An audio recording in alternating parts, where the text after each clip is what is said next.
En nuestro estudio anterior tratamos de examinar cuidadosamente algunos aspectos que son propios, inherentes a la palabra de Dios. Son cualidades específicas, porque toda persona que quiera una respuesta a sus oraciones y quiera estar seguro que las promesas de Dios se cumplirán en su vida, debe conocer en principio la naturaleza de la palabra de Dios, que es espiritual, que tiene la fuerza, el poder, la vida, la capacidad de cumplirse, que permanece. Es una palabra que está dada para las generaciones. Es una palabra que permanece como un testimonio de parte de Dios para afianzar nuestros corazones, darnos la seguridad que al estar Dios con nosotros, Él es lo suficientemente bueno, capaz y poderoso de cumplir cada una de sus promesas. Vimos que al darle Dios la palabra a Abraham y al hacer un pacto con él, más adelante Dios llevó al pueblo de Israel como descendientes naturales de Abraham, lo llevó para establecer pacto con ellos. Y el mediador de toda esta operación fue Moisés. Moisés fue al monte, recibió las tablas. Moisés bajó del monte, rompió las tablas. Moisés subió nuevamente al monte a pedir misericordia. Dios sabía que el pueblo de Israel una y otra vez, constantemente, faltarían a su palabra. Dios estableció una relación donde había un contacto entre ellos a través del perdón, a través de aquel hombre que había luchado con Israel para encauzar su corazón a la voluntad de Dios. Y lo que vemos en el paso del tiempo es que Israel no se mantuvo en las condiciones del pacto. No había transcurrido mucho tiempo después del evento. En menos de 40 días, a los 40 días ellos estaban ya organizando una fiesta con un becerro de oro. Cuando nosotros vemos eso y tendemos fácilmente a juzgar a Israel y decir es un pueblo idólatra, se nos olvida que estas escrituras solamente son un reflejo de cómo es nuestro corazón, que fácilmente podemos tender a la idolatría. Quizá no tengamos en nuestro hogar un becerro de oro, pero cualquier otra cosa puede ocupar nuestro corazón. Así que debemos ser cuidadosos y diligentes en el cuidado de nuestra vida espiritual, especialmente ahora que estamos cada vez más próximos a la venida de nuestro Señor Jesucristo. Dios le dio a Israel en esa bondadosa misericordia, gracia infinita, le dio a Israel la promesa de que haría un nuevo pacto, lo cual también es amplio para estudiarlo, pero podemos tomar unas cuantas ideas que nos ayudan a tener un conocimiento básico, pero muy importante acerca del nuevo pacto. Al decir nuevo, Dios estaba cambiando el antiguo pacto. Al decir nuevo, en el primero recordemos que Dios había dado su palabra en tablas de piedra. En el nuevo pacto, Dios promete que iba a escribir en la mente y el corazón sus palabras para que nosotros las tengamos con nosotros mismos. Esas palabras se hagan parte de nuestra vida. Y lo primero que vamos a señalar al hablar ahora cómo Dios da su palabra en el nuevo pacto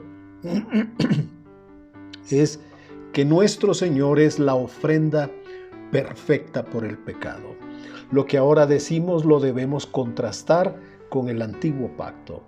En el antiguo pacto, partiendo del evento de Éxodo 12, ellos escogieron un corderito, lo tuvieron apartado para ese momento, luego lo sacrificaron y con esa sangre la pusieron en los dinteles y en los postes de sus puertas. Esa fue la señal de que en esa casa había redención por la sangre de un cordero. Esa misma imagen es llevada a través de los profetas para ver a Juan Bautista cuando él observa a nuestro Señor. Dice el Evangelio de Juan, capítulo 1, verso 36, y mirando a Jesús que andaba por allí, dijo Juan: He aquí el Cordero de Dios que quita el pecado del mundo. Este es Jesús, el Hijo de Dios, el Mesías, el niño que se hizo carne como palabra viviente, como verbo de Dios, para hacerse semejante a nosotros. Cuando Él viene aquí a la tierra, Él viene como una ofrenda perfecta, como el Cordero que puede satisfacer completamente todas las demandas de Dios y cargar en nuestra vida pecados, maldades, rebeliones, iniquidades, todo lo que nosotros hemos fallado, todo lo que la humanidad ha fallado, cayó sobre nuestro Señor Jesucristo. Con su muerte, Él nos dio redención. Con la resurrección, asegura nuestra salvación y nuestra resurrección. Así que Moisés ofrece un corderito, uno por cada familia. En el nuevo pacto, el Hijo de Dios es la ofrenda por nuestro pecado. Vimos que en el antiguo pacto, Moisés, siendo un hombre igual que cualquiera de nosotros, semejante a nosotros, con todas esas dificultades, batallas y todos aquellos sentimientos encontrados en su vida, el enojo está presente en algunos momentos, es notorio porque la Escritura lo registra. Él fue el mediador, un hombre como cualquiera de nosotros, pero llamado por Dios para ocupar esa función. En las condiciones del nuevo pacto, no es un hombre el mediador. Esto es lo que hace maravilloso el nuevo pacto. Y eso es lo que debe abrir nuestro entendimiento, nuestro corazón, para ver a Jesús como el único mediador entre Dios y los hombres. Esto quiere decir que no hay nadie que haga el favor de llevarnos a la presencia de Dios, que no es gracias a la intercesión, a la oración de alguien, a una oración escrita, a una oración poderosa, a una imagen, a una figura, sea masculina, femenina, que nos digan a nosotros, ella es la intercesora, ella es la que ruega por nosotros ahora, en este momento y en la hora de la muerte. No hay tal cosa. Cuando vamos a las Escrituras, descubrimos que es Jesús, el Hijo de Dios, el que muere en la cruz y que por lo tanto Él es el único. Óigase bien, debe quedar claro, no hay otro mediador, no hay quien ruegue por nosotros, no hay quien interceda por nosotros. Eso no lo hace ni Pedro, ni lo hizo Pablo, ninguno de los hombres de la Biblia y de los primeros padres de la iglesia. Esa fue una idea que creo los seres humanos albergamos en nuestro corazón y pensamos que alguien está más cerca de Dios o alguien, pensamos nosotros, ese Dios lo escucha más, entonces pedimos que ese ruegue por nosotros. Y es que en la historia de la iglesia, cuando hubo hombres que eran perseguidos y murieron quizás y los enterraron en una catacumba y alguien guardó un recuerdo de esa persona, y esto vino con el paso de los años, guardando estos objetos y diciendo aquella persona que había sido tan buena y que cómo me quería y que cómo me estimaba, yo creo que él ahora está en el cielo y está rogando por mí. Es una idea que fue evolucionando hasta hoy, que nos enseñan en algunos lugares que hay hombres y mujeres que interceden por nosotros, pero tú debes conocer la verdad de Dios y debes saber que nadie más intercede por nosotros, solamente nuestro Señor Jesucristo. Y voy a leer en la primera carta de Timoteo, capítulo 2, versículo 5, donde dice, y versículo 6 también, porque hay un solo Dios y también un solo mediador entre Dios y los hombres, Cristo Jesús, hombre, quien se dio a sí mismo en rescate por todos, testimonio dado a su debido tiempo. El único que da su vida para perdonarnos, su sangre nos limpia de pecado, limpia nuestras conciencias, limpia nuestras vidas, nos regenera para el reino de Dios, nos hace nuevas criaturas, todo es por el sacrificio de Jesús. Aquí no hay la intervención de ninguna persona piadosa que haya existido en toda la vida. Es Jesús el que da su vida para perdonarte. Es Jesús el que muere para limpiarte de tus pecados, para darte una vida nueva, para presentarte delante del Padre como un hijo o una hija amados, estimados, apreciados, donde Dios Padre no puede rechazar porque es el Hijo el que ha dado la vida. Ahora, en este sacrificio, Jesús se vuelve también, debemos recordar, nuestro abogado. Ahora no solamente fue la ofrenda por el pecado, ahora Él se transforma, se convierte también resucitado, intercede por nosotros, ruega por nosotros. Realmente el que sí ruega por nosotros se llama Jesús, el Hijo de Dios, a quien declaramos, consideramos y proclamamos como el único Señor de señores y el Rey de los reyes. Recordemos también, Jesús dijo, antes de ir a la cruz, yo soy el camino, la verdad y la vida. Nadie viene al Padre si no es por mí. Así que nosotros debemos estar plenamente seguros que Jesús es la ofrenda perfecta por nuestros pecados. Él es el único mediador. Él es nuestro abogado y es nuestro intercesor delante del Padre. Y en la vida cristiana, Él envió al Espíritu Santo como nuestro consolador, el que nos fortalece, el que nos anima, el que nos ayuda a avanzar en nuestra vida, el que nos fortalece cuando enfrentamos adversidades, cuando oímos malas noticias. Él es el que está con nosotros y nos sostiene y fortalece nuestros corazones y hace que sus palabras sean vivas, eficaces, poderosas, espíritu y vida para sanar, para ayudar, para fortalecer nuestros corazones delante de Dios. Ahora recordemos también que en Hebreos capítulo 8 y versículo 6 hay una parte muy importante que le hace que el nuevo pacto crezca en nuestra mente y en nuestro corazón. Esto es como un disfrute para los que tienen hambre y sed del Señor. Hebreos capítulo 8 y versículo 6 nos dice, pero ahora Él ha obtenido un ministerio tanto mejor. Ya no es Jesús aquí en la tierra, es Jesús sentado a la diestra del Padre. Dice, por cuanto es también el mediador de un mejor pacto. Señalamos el pacto de Moisés, la gloria, la grandeza, todo lo hermoso que tuvo aquel evento. Dios descendió, Dios dio la ley, pero Israel continuamente fracasó en mantenerse en las condiciones del pacto. Si nosotros viviéramos en el tiempo de la ley, tampoco cumpliríamos con los aspectos de la ley. Muchas personas piensan, si yo hubiera vivido en ese momento, pero la verdad es que la ley fue dada para hacer evidente nuestra incapacidad de agradar a Dios. Por eso era necesario que viniera nuestro Señor como la ofrenda perfecta, el único justo que puede cumplir con todas las exigencias de la ley. Ahora sigamos leyendo verso 6 del capítulo 8, donde dice, Él es mediador de un mejor pacto. El pacto de Moisés dio lugar para que viniera nuestro Señor y nos ofreciera mejores condiciones. Dice que está establecido sobre mejores promesas. Te invito a que leas tu Biblia.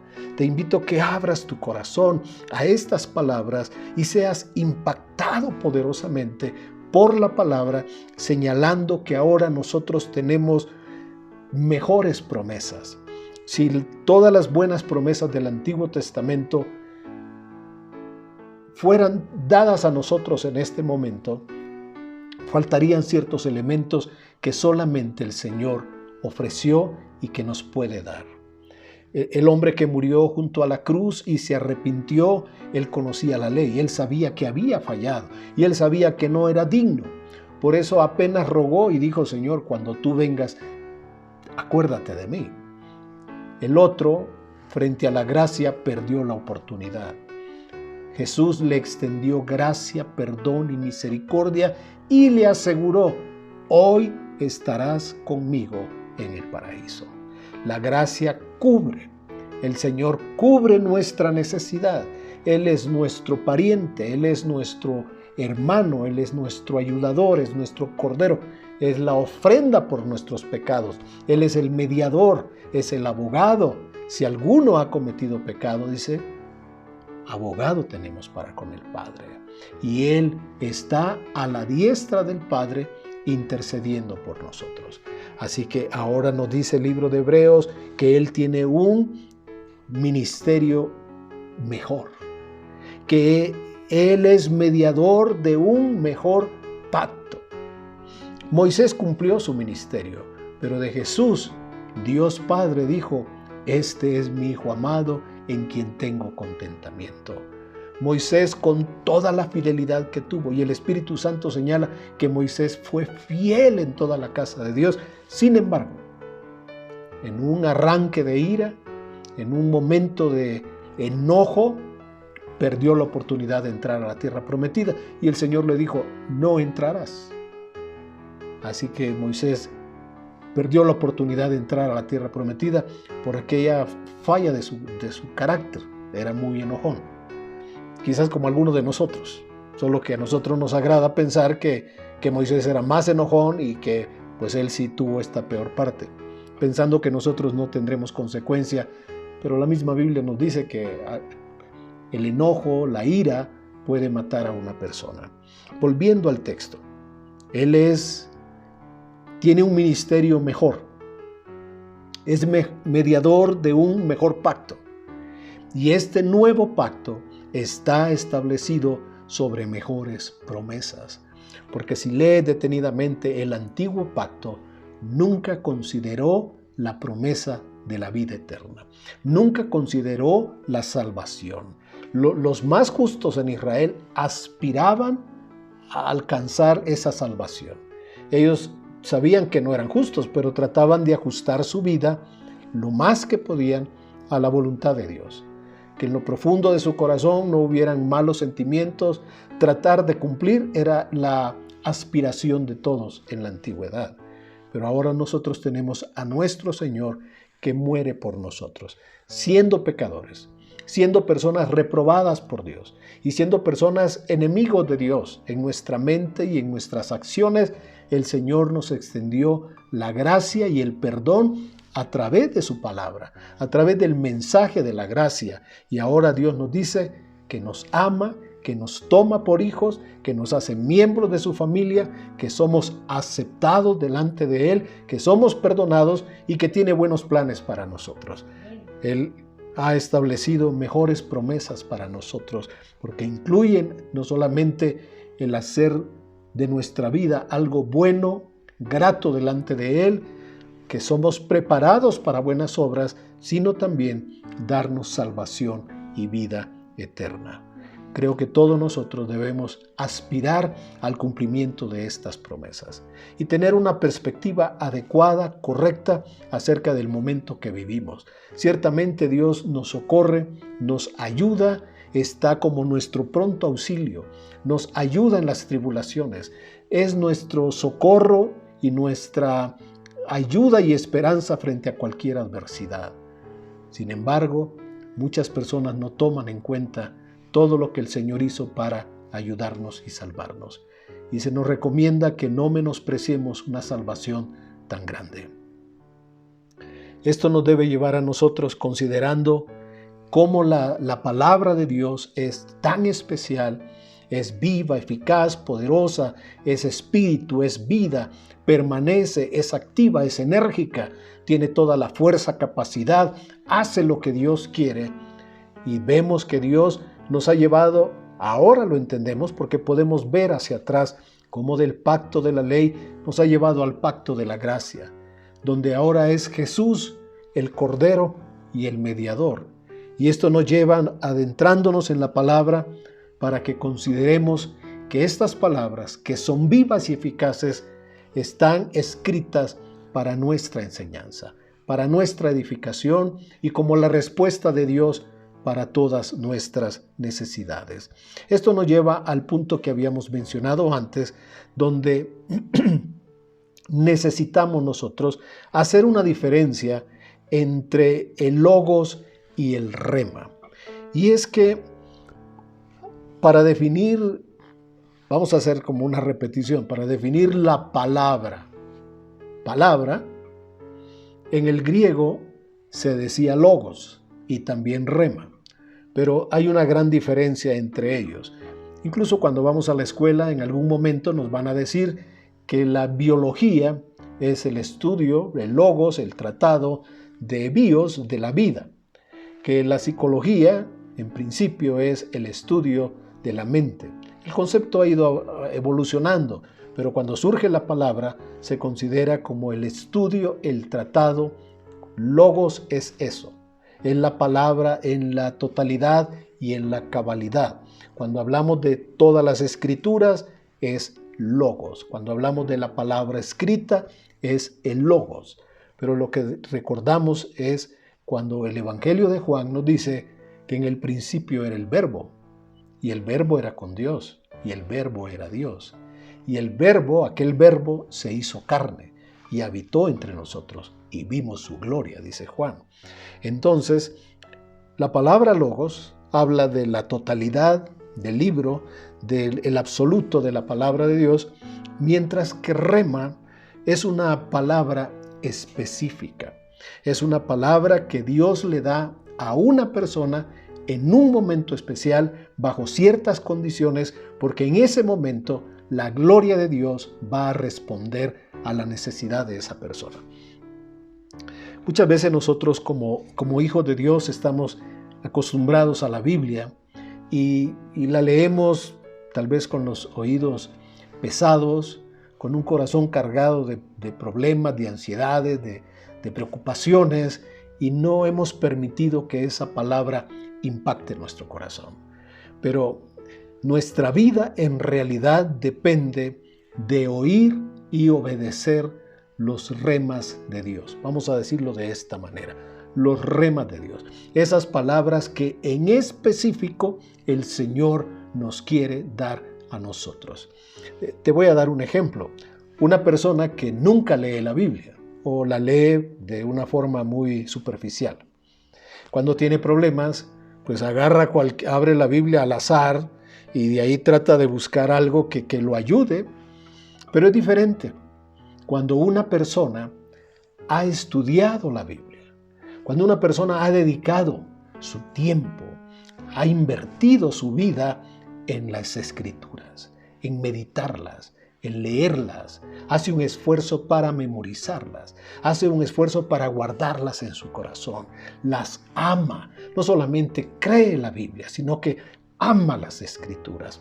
Y todos los que hemos nacido de nuevo deberíamos tener ese interés, ese anhelo, ese deseo y esa pasión por conocer la palabra del Señor, de concentrar tiempo, espacio, fuerza, inteligencia para escudriñar. Jesús no dijo, lean las Escrituras, o hay cuando puedan, cuando tengan tiempo. Jesús dijo, escudriñen las Escrituras, y esa es una tarea, una labor que requiere tiempo.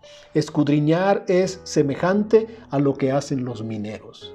Y cuando hemos visto informes de mineros o que han quedado atrapados, sabemos que han estado cientos de metros muy abajo, porque hasta allá están buscando el tesoro y la riqueza, lo que ellos buscan.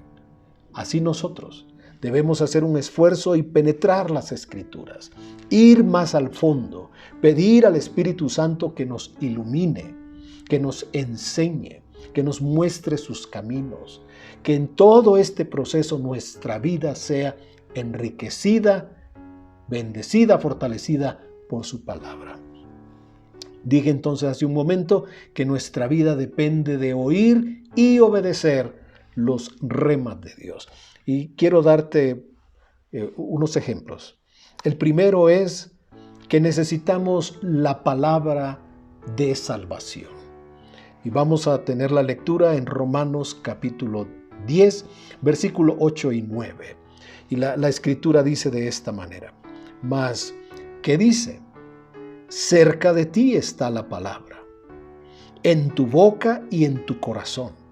Es decir, la palabra de fe que predicamos.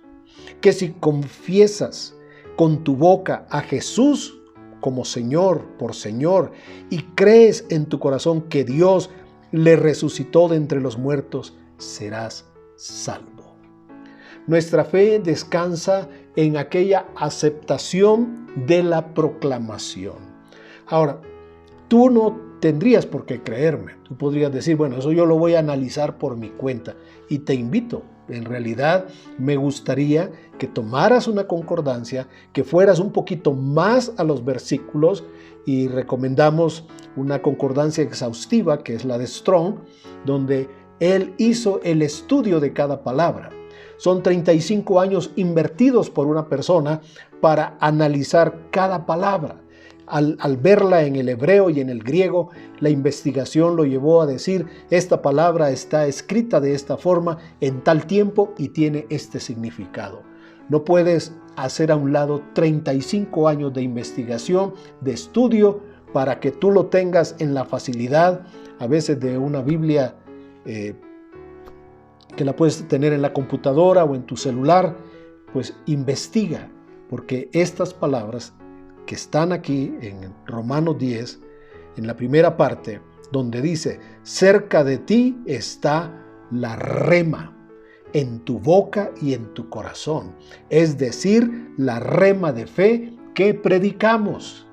Esto debería sorprender a la mayoría, porque si no hemos estudiado un poquito el tema, nos damos cuenta que podemos pasar por alto la riqueza de esta enseñanza. De lo que Dios está hablando es de una palabra que trae salvación. Y no es el libro. La gente que ha leído el libro y se ha salvado es porque de repente una escritura salta entre todas y toca, impacta su corazón. Ese es el momento en que de Logos Dios está hablando una palabra al corazón de esa persona. Uno de los famosos remas de Dios fue lo que experimentó Martín Lutero. Siendo un monje y estudiando el libro de Romanos, un día impactó su vida como que nunca lo había leído, donde dice en el libro de Romanos: el justo vivirá por la fe. Y eso le hizo cuestionar toda la enseñanza de aquel siglo, y todo fue conmovido por un versículo. Un versículo que se hizo rema en el corazón de un hombre que le creyó a Dios y lo empezó a proclamar. Una palabra de Dios. Una palabra y puede cambiar nuestra vida. Y esa se llama rema. Muchas personas tienen conocimiento de la Biblia. Podrían citar pasajes de las Escrituras. Cualquiera puede presumir en cualquier lugar que ha leído la Biblia. Cualquiera dice: no, pues yo leo la Biblia, yo siempre he leído la Biblia, a mí me llama la atención la Biblia. Pero no hablamos de eso, porque ese es un conocimiento vano, es un conocimiento puramente mental. Hablamos de cuando una persona sumerge su vida en las Escrituras, escudriña las Escrituras con humildad y ruega y pide: Señor, enséñame, muéstrame, alimenta mi corazón, instrúyeme. Y es cuando Dios, a través del Espíritu Santo, impacta nuestras vidas. Y esas son palabras que tocan nuestro corazón, nos conmueven, nos quebrantan y podemos decir: el Señor me habló. Ahora, estamos hablando de la salvación, estamos hablando de la vida eterna. ¿Y de qué está diciendo la Escritura? Pudiéramos decir: cerca de ti está la palabra, está el libro, lo tienes en tus manos. Pero no es eso lo que el apóstol estaba escribiendo en ese momento o estaba transmitiendo. Lo que él dice es: cerca de ti está la rema, no el logos, en tu boca y en tu corazón. Estás a un paso de la salvación, de esa palabra que has guardado en tu corazón y que ahora la puedes confesar con tus labios, que Jesús es el Señor. No por repetir una oración, no por repetir porque alguien me lo está diciendo que repita esa oración, sino porque esa palabra impacta nuestro corazón y transforma nuestra vida. Y reconocemos a Jesús como dueño y Señor de nuestras vidas. Que si lo confiesas y lo crees, entonces el resultado es: serás salvo. Si este evento no ha ocurrido de esta manera, como te lo estoy diciendo, tú debes examinar tu fe. Tú debes venir al Señor y decir: Señor, dame la seguridad de la salvación. Lo más triste de la vida es que uno se engañe. He creído siempre que cuando alguien te engaña es porque quizás fue más listo en ese momento. Pero eso no quiere decir que yo me engañe a mí mismo, tratando de mantener una fe de la cual no estoy al 100% convencido. Esta palabra de fe, esta rema que predicamos, está en tu boca y en tu corazón. Que Dios toque tu vida, que Dios impacte tu vida, porque la tenemos tan cerca como una Biblia en nuestras manos. Hay otro texto que quisiera compartir, y es cuando el rema se hace nuestro alimento. Nosotros decimos: bueno, la palabra de Dios es mi alimento, lo cual es cierto. Vamos a reconocerlo, sí es cierto. Es bueno que leamos y escudriñemos. Pero cuando Jesús enfrentó la oscuridad, enfrentó al enemigo, enfrentó a Satanás en el desierto, en la tentación, dice el libro de Mateo, capítulo 4 y versículo 4, que Jesús le resistió, dice, y le enfrentó con la palabra. Jesús no discutió con Satanás. Jesús no cuestionó sus argumentos. Jesús, a cada insinuación, él respondió con la palabra escrita. Pero voy a leer el verso 4, donde dice: él respondió y le dijo: escrito está, no solo de pan vivirá el hombre, sino de toda palabra que sale de la boca de Dios. Algunas versiones dicen: de toda palabra inspirada que sale de la boca de Dios. Esa es rema. Dice: sino de toda rema que sale de la boca de Dios. No vivimos solamente de pan, vivimos de lo que Dios dice. Bueno, dirán: pues es que ya Dios lo dijo y eso está en el libro, ya no hay que buscar nada más. Bueno, cuando buscamos en el libro, cuando escudriñamos las Escrituras, el Espíritu Santo toma una palabra específica que nos la da para alimentar nuestra vida y fortalecer nuestro corazón. No vivimos de pan, sino de toda rema que sale de la boca de Dios, de toda palabra viva, poderosa, eficaz, que sale como aliento de su boca, como una respuesta a nuestra necesidad. Y es cuando algunos nos atrevemos a pensar y a decir: Dios me habló, porque eso toca nuestro corazón y viene a ser la respuesta de Dios para nuestra vida. Es la palabra revelada, rema. Ahora, físicamente no podemos vivir sin alimento. No solo vivimos de pan. Bueno, sí, necesitamos el pan para vivir, pero espiritualmente no solamente vivimos de pan, necesitamos la palabra de Dios. Espiritualmente no podemos vivir sin tener en nuestro corazón las palabras de Dios. Una persona que no considera la Biblia como el pan de vida, como la leche que alimenta todo su ser, como la palabra viva, se puede decir que es una persona que está espiritualmente muerta. Ahora, en la vida también enfrentamos las tinieblas, enfrentamos la oscuridad. Y cuando el apóstol Pablo habló en Efesios 6 acerca del equipaje de un soldado romano, de todo lo que él usa para defenderse y para atacar, en el versículo 17, capítulo 6 de Efesios, él escribió esto y dice: y tomad el yelmo de la salvación. Eso protege nuestra cabeza, entendemos nuestros pensamientos. Y sigue diciendo: y la espada del Espíritu, que es la palabra de Dios. La espada del Espíritu, que es la palabra de Dios. Ahora, ya saben ustedes cuál es la palabra que está aquí en el griego. Pablo escribió no el logos, no dijo la Biblia completa.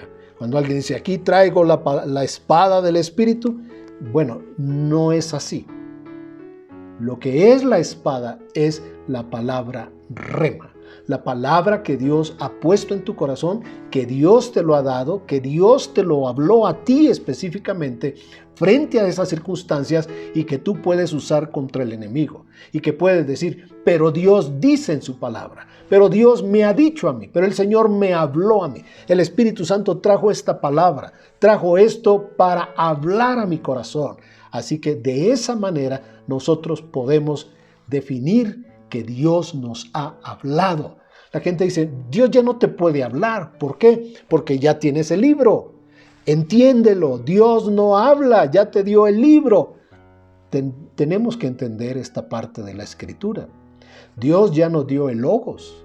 Cuando oramos en el Logos, cuando estudiamos, investigamos y aferramos nuestro corazón a esas Escrituras, el Espíritu de Dios tomará específicamente una palabra que nuestro corazón necesita para hablarnos, edificarnos y darnos la palabra a tiempo.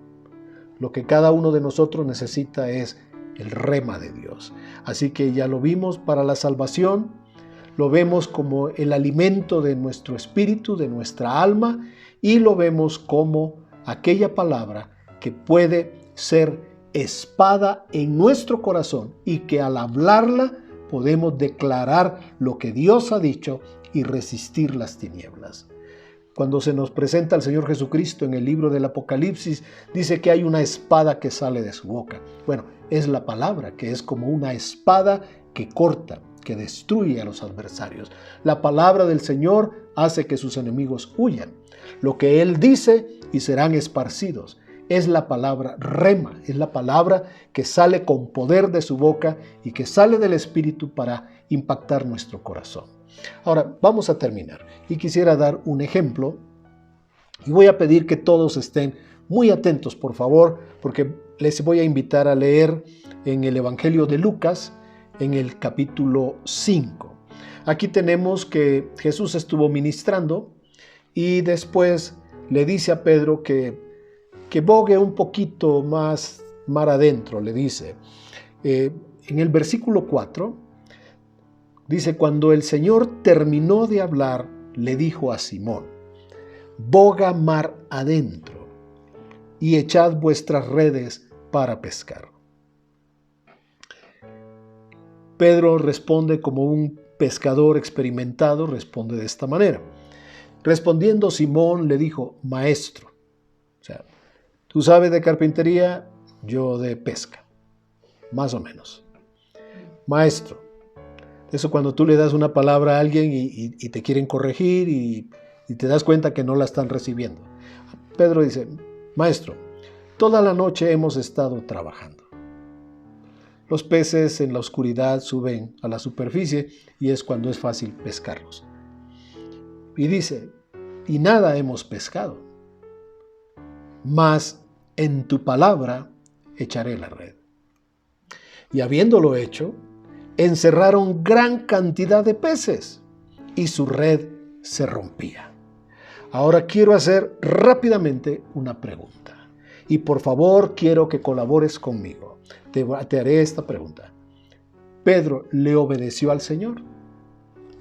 Escríbelo inmediatamente en tu libreta y contesta. ¿Pedro obedeció al Señor? ¿Sí o no? Y cuando lo escribas en tu libreta, compártelo con alguien para que alguien vea cuál fue tu respuesta. Por favor, colabora conmigo. Es solamente un ejercicio, pero te invito a que lo analices. Ya que tienes tu respuesta y me digas que por lo general que sí, te voy a demostrar que Pedro no obedeció exactamente al Señor. Pedro no obedeció. Ahora, Pedro le dijo al Señor, mas en tu rema echaré la red. Por tu palabra así poderosa, preciosa, por el poder de tu palabra lo voy a hacer. Pero te quiero mostrar que no obedeció realmente. Dice el Señor, volvemos al versículo 4, cuando terminó de hablar le dijo a Simón, boga mar adentro y echad ¿qué? Vuestras redes para pescar. Jesús habló de varias redes porque en la barca habían otras personas, otros pescadores. Era una compañía de pescadores y ellos se apoyaban, se asociaban para salir en grupo y poder pescar. Entre más, pues ellos podían tener mayor cantidad de peces. Ahora, lo que pasó fue que Pedro dijo, echaré mi red, echaré la red. Y dice, en tu palabra echaré la red. Jesús dijo, echen las redes. Y dijo Pedro, está bien, nomás porque tú lo dices. Como cuando alguien de confianza te dice, bueno, está bien, solo porque tú lo dices. Bueno, aquí Pedro dice, bueno, está bien, Señor. Solo por tu rema, por esa palabra que me estás dando, lo voy a hacer. Y él echó la red. Y lo que tenemos, dice, es que la red se rompía, porque estaba llena de peces. Lo que Jesús dijo es, echen las redes. Pedro dijo, echaré mi red. Entonces te compruebo que a veces parece que pensamos, parece que entendemos, parece que es muy clara la escritura. Y por supuesto hay gente que está enseñando, pero un pequeño detalle nos hace ver que las cosas delante de Dios pueden ser de otra manera. El Señor dijo, echen las redes. Esa fue una palabra poderosa, una palabra del Señor y una palabra del Espíritu. Así es cuando Dios nos da una palabra, una rema. Y debes tú saber que Dios usa estas escrituras para hablar a tu corazón. Dios usa estas palabras para edificar en ti una fe sólida, fuerte, poderosa, para que tú no tambalees, para que tú no te rindas ante la adversidad, no te desanimes y no hagas que tu vida baje de su poder, del potencial y de todo lo que Dios está haciendo. Así que debemos ser sensibles al Señor, especialmente cuando Él nos da una palabra, como le pasó a Pedro. Pedro no alcanzó a entender, a escuchar todo lo que el Señor estaba diciendo. Su experiencia como pescador dijo, ya pasamos, somos varios, estuvimos trabajando, no pescamos nada. Y ahora que es el día, pues que no hay peces, pero la sorpresa es que las palabras de Dios siempre harán maravillas en nuestra vida. Así que debemos ser completamente obedientes al Señor y estar alertas a su voz, porque el Señor dijo en San Juan 10:27, mis ovejas oyen mi voz, y yo las conozco y me siguen, y yo les doy promesa del nuevo pacto, vida eterna, y no perecerán jamás. Damos gloria a Dios por esta palabra, porque muchos de los santos que han partido, como dice esta palabra, no perecerán jamás. Todos aquellos que amamos y que no están con nosotros, que están en su presencia, un día les veremos. Estas palabras son el resultado del nuevo pacto, del sacrificio de nuestro Señor Jesucristo.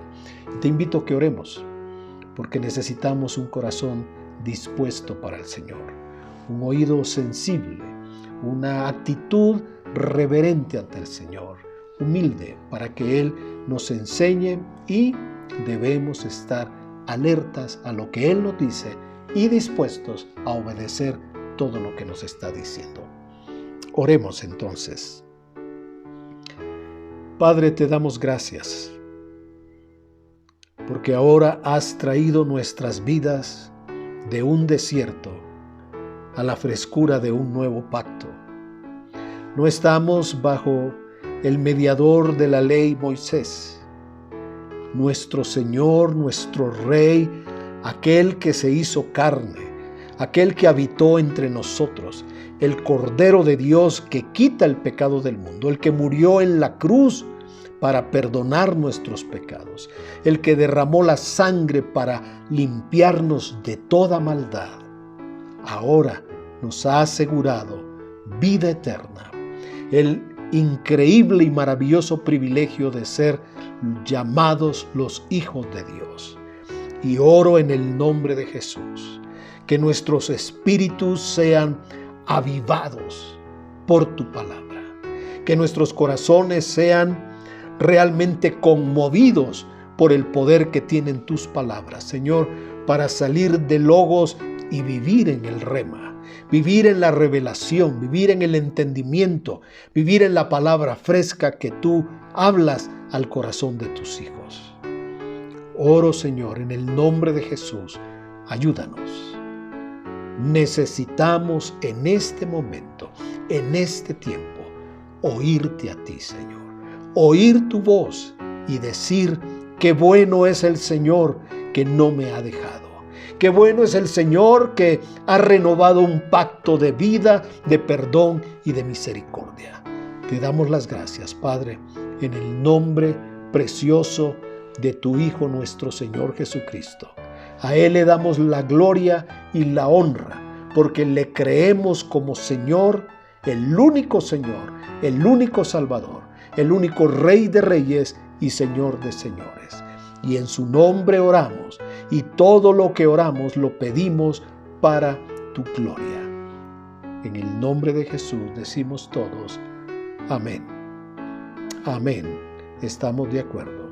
Estamos de acuerdo que esa voluntad perfecta, expresada y revelada a través de su palabra, impacte nuestras vidas, edifique nuestros corazones y vivamos para Él, en la experiencia de las remas, los remas de Dios, la palabra inspirada, la palabra que penetra nuestro corazón, que nos edifica y que nos lleva a salvación y vida eterna. Que Dios les bendiga. La paz del Señor en sus corazones, en sus hogares, hasta su venida. Bendiciones en el nombre de Jesús. Amén.